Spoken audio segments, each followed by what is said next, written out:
क्या आप जानते हैं कि आप जिस धरती पर खड़े हैं वो मिट्टी और पत्थरों से नहीं बल्कि दो महाअसुरों मधु और कैटभ के मांस और चर्बी से बनी है?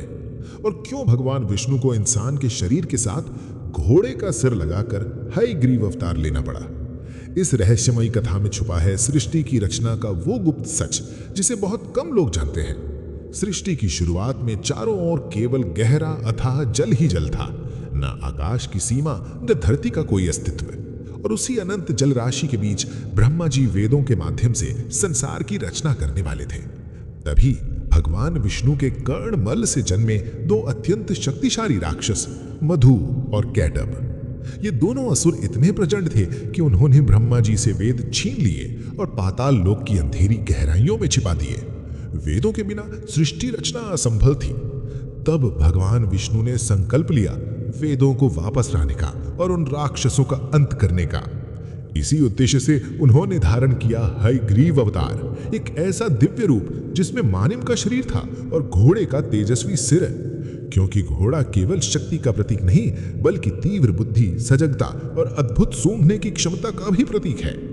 इन्हीं गुणों से वे समुद्र की अथाह गहराइयों में छिपे वेदों और राक्षसों को खोज सके। भगवान हयग्रीव उतरे पाताल लोक में और वहां शुरू हुआ एक भयंकर युद्ध जो हजारों वर्षों तक चलता रहा। अस्त्र टकराए, ब्रह्मांड कांप उठा, लेकिन मधु और कैटभ मर ही नहीं रहे थे क्योंकि उन्हें प्राप्त था इच्छा मृत्यु का वरदान। तब भगवान ने अपनी दिव्य माया से दोनों राक्षसों को मोहित कर दिया और मुस्कुराकर बोले, मुझसे कोई वरदान मांग लो। अहंकार में डूबे राक्षस हंस पड़े। उन्होंने कहा, तुम्हारी वीरता से प्रसन्न होकर हम तुम्हें कोई भी वरदान दे सकते हैं। भगवान ने तुरंत कहा, यदि ऐसा है तो मुझे अपनी मृत्यु का मार्ग बता दो। क्षण भर में राक्षस समझ गए कि वे फंस चुके हैं, लेकिन अब पीछे हटना संभव नहीं था। उन्होंने शर्त रखी, हमें उसी स्थान पर मारना जहां पानी की एक बूंद भी ना हो, पूरी तरह सूखी जगह पर। समस्या ये थी कि उस समय पूरा ब्रह्मांड जल में डूबा हुआ था, कहीं भी सूखी भूमि नहीं थी। तभी भगवान हयग्रीव ने अपना विराट रूप धारण किया। उन्होंने अपनी विशाल जांघों को जल के ऊपर उठा दिया और कहा, यह स्थान पूर्णतः सूखा है। उसी क्षण उन्होंने दोनों राक्षसों का वध कर दिया।